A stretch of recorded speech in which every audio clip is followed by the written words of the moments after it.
কালকে কেমন করে ট্রেনটা যাচ্ছিল বাবু? দুলছিল বাবু, কেমন করে দুলছিল? ট্রেনে ঘুমাবি উপরে না নিচে? Hello guys, welcome to my channel. তো আজকে এই ভিডিওটি আমি আপলোড করার কারণটাই হচ্ছে এটি অনেক দিন আগেই আমি শ্যুট করেছিলাম, তো এটা আপলোড করতে পারিনি, এর জন্য আমি খুবই দুঃখিত। এর আগের বার যখন আমি কলকাতা গেছিলাম তখন এই ভিডিওটা শ্যুট করা। এটা গেছিলাম আমি কলকাতার বিখ্যাত ইকো পার্কে, এবং তার সাথে রাস্তায় এই সমস্ত ফুটেজটি আপনাদের সামনে তুলে ধরছি। রাস্তায় যেতে যেতে যতটা পারবো আপনাদেরকে আমি দেখাবো। এই হচ্ছে উইপ্রো কোম্পানি কলকাতার অফিস, এর সাথে কিছু মেট্রো রেলওয়েজ পাশে দিয়ে চলে গেছে। তো এই হচ্ছে সেক্টর 5-এর স্টেশন, মেট্রো স্টেশন, এদিকেই যেতে হয়। এর সাথে আরও কিছু রাস্তা দেখাবো আপনাদেরকে। তো আমি যে সময় গেছিলাম দেখতে, তো সেই সময় কিছু আন্ডার কনস্ট্রাকশনের মধ্যেই ছিল এগুলো, তো ভালোই কাজ হচ্ছে। সেই সময় পুরোটা কমপ্লিট হয়নি, আপনাদেরকে দেখাবো।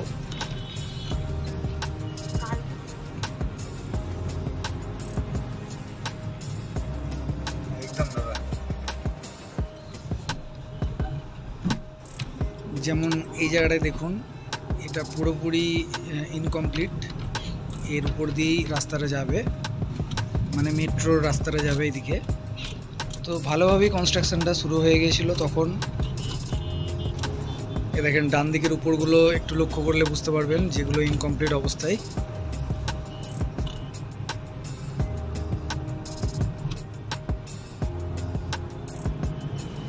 এখন আমরা পুরো বিশ্ব বাংলা গেটের সামনে উঠব। তো আমাদের বাঁদিকেই রয়েছে নিউ টাউন এয়ারক্রাফট মিউজিয়াম। এখানেও অনেক কিছু দেখার মতো রয়েছে জিনিস, আপনারা গুগলে সার্চ করলে অবশ্যই দেখতে পাবেন। যে কলকাতা এয়ারক্রাফট মিউজিয়াম বলে সার্চ করলেই অনেক কিছু ইমেজেস ওখানে আসবে, তাহলেই বুঝতে পারবেন। পাশেই রয়েছে লিভ স্পেসের ভালো একটি মডুলার শোরুম। তো আমরা বিশ্ব বাংলা গেটের একদম সামনের দিকেই পৌঁছাচ্ছি।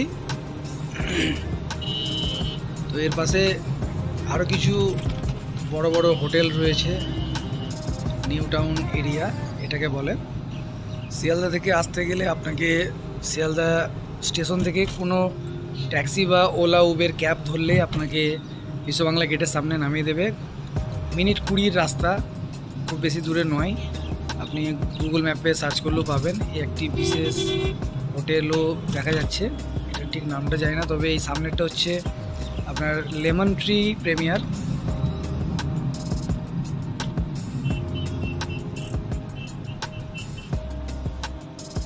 এর পাশেও কিছু বিল্ডিংয়ের কাজও হচ্ছে। এই সামনে আমাদের রয়েছে স্বপ্নভোর মেট্রো স্টেশন। এটা পার করি আমি ঢুকছি বিশ্ব বাংলা গেট।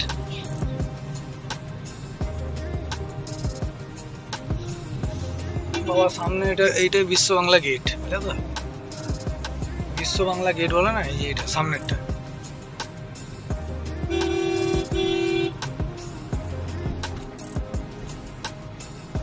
দেখো এইটা,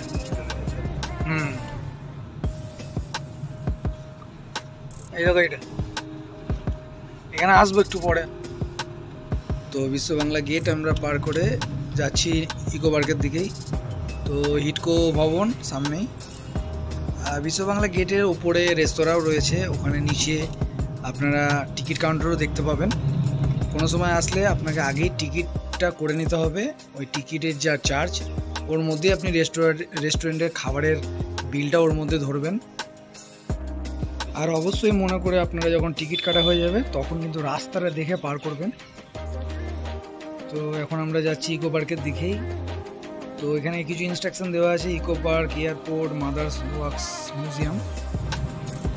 তবে আমরা অ্যাকচুয়ালি জানি কলকাতা মানে সেই পুরনো কলকাতায় অনেকে জানে, অনেকে যারা আসেনি আর কি, ওই Bhowanipore, Kalighat, Victoria, Dharmatala, Esplanade, Eden Gardens, এইগুলোই। তো এরপরেও এই দিকটা মানে উত্তর পূর্ব দিকে যে কলকাতাটা অনেকটা বিস্তার করেছে, সেটাই তার প্রমাণে দেখেন। দারুণ রাস্তাঘাট। এই যে এটা হচ্ছে একটা বিবেকানন্দ আশ্রম,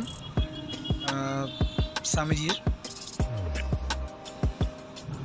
এই যে রাস্তাঘাটগুলো দেখছেন, এই যে মেট্রোর যে লাইনগুলো, এগুলো আমি আজ থেকে 15 বছর আগেও যখন এদিকে আমি ঘুরে এসেছি তখন কিছু ছিল না, এগুলো পুরো পরিত্যক্ত জায়গায় ছিল। তো এই রোড দিয়ে আস্তে আস্তে এখানে থামতে হবে আগে। তো ইকো পার্কের গেটে যেতে গেলে আপনাকে এরকম আন্ডার রোড দিয়ে যেতে হবে। এখানে এই সিস্টেমটাই করা রয়েছে, যেহেতু রানিং রাস্তা। তো আপনাকে ভেতরটাও দেখাবো, চলুন।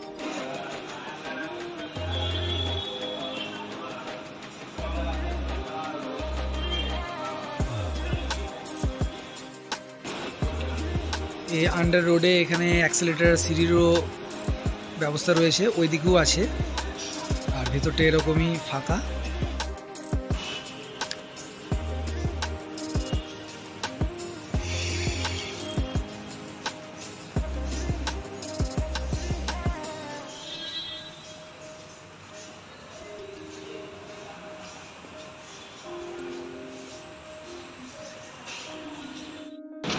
আমরা এসে উপস্থিত একদম ইকো পার্কের গেটের সামনে। এছাড়াও আরও অন্যান্য নাম্বার সহ গেটও রয়েছে। তো আমরা এখন পুরোপুরি এন্ট্রি নিয়ে নিয়েছি ইকো পার্কের ভেতরে।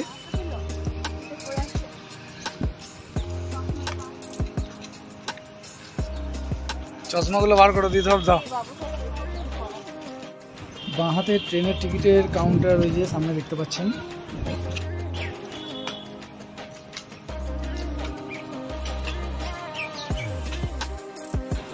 এই হলো সেই ট্রেন, আর এই যে ট্রেনের টিকিট কাউন্টার।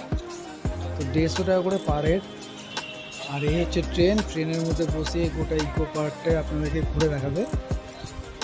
এই দেখেন সেই ট্রেন। আর বাঁ দিকে চাইলে আপনারা এখানে বসে চা, কফি বা স্ন্যাক্স কিছু খেতে পারবেন।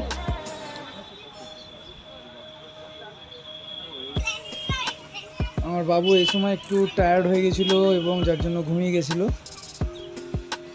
এখানকার মনোরম পরিবেশ আপনাদেরকে যতটা পারছি আমি ফুটেজগুলো দেখাবো। পুরো ভিডিওটি আপনারা শেষ পর্যন্ত দেখতে থাকুন।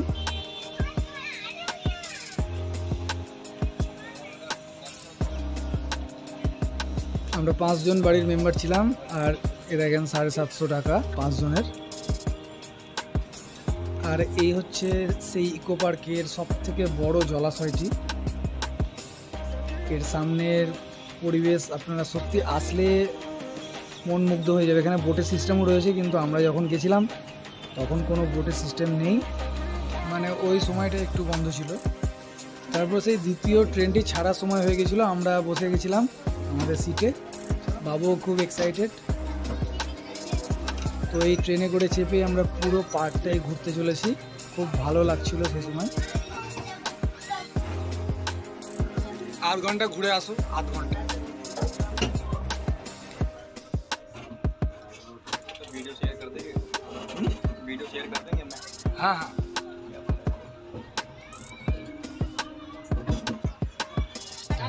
ओ टाटा ही दो, tata, bye bye, bye bye, Tata.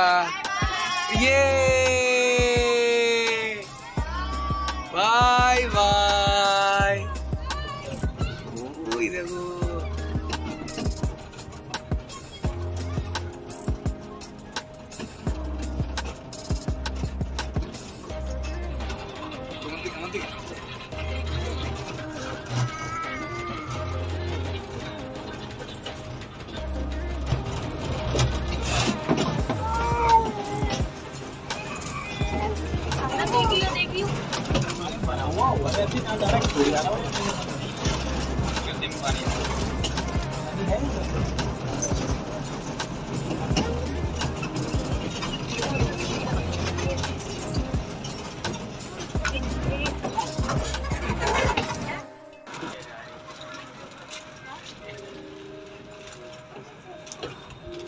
খুবই ভালো একটি পরিবেশ। আপনারা অবশ্যই ইকো পার্কে অবশ্যই যাবেন যখনই সুযোগ পাবেন, কারণ এরকম সুন্দর পরিবেশ হয়তো কলকাতার বুকে খুবই কম আছে। এরকম পার্কের মতো বড় জায়গা আমার তো মনে হয় খুবই কম আছে কলকাতাতে। এত সুন্দর জলাশয়ের পাশে এত সুন্দর গাছপালা।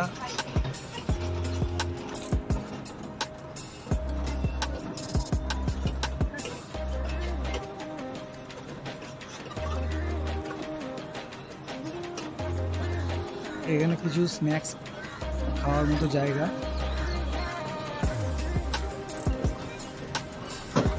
বাকি ভিডিওটি আপনারা জাস্ট দেখুন আর উপভোগ করুন। তবে এখানে 7 ওয়ান্ডারার্স এই গেটে পুরোটা দেখা যাবে না, একজন বললো, আমি জানতে পারলাম, মানে পৃথিবীর সপ্তম আজুবাগুলো যেগুলো রয়েছে, তো যেগুলো আর কি দেখতে পাচ্ছি সেগুলো আপনাদের সবাইকেই সেটা আমি ভিডিওতে দেখাচ্ছি। তবে আপনারা 7 ওয়ান্ডারার্স সপ্তম আশ্চর্য যেগুলো রয়েছে পৃথিবীতে সেগুলো দেখতে চাইলে 2 নম্বর গেট বলছে আর কি ইকো পার্কের, সেখানে আপনাদেরকে যেতে হবে ওই গেট দিয়েই।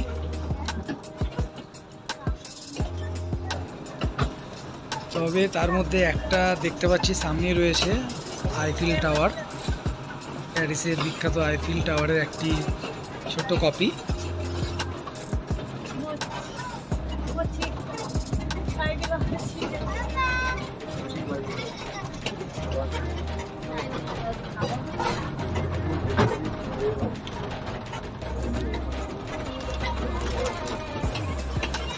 তবে গাইস খুবই দুঃখের সঙ্গে জানাচ্ছি আমি এটাই, যে আমার ফোনে একদম চার্জ ছিল না ওই টাইমে, যার জন্য আমি এর পরের ফুটেজগুলো একটু নিতে পারিনি।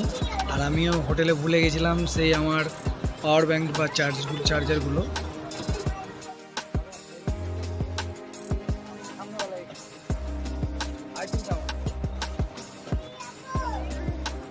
বাবু দাঁড়াও বাবা।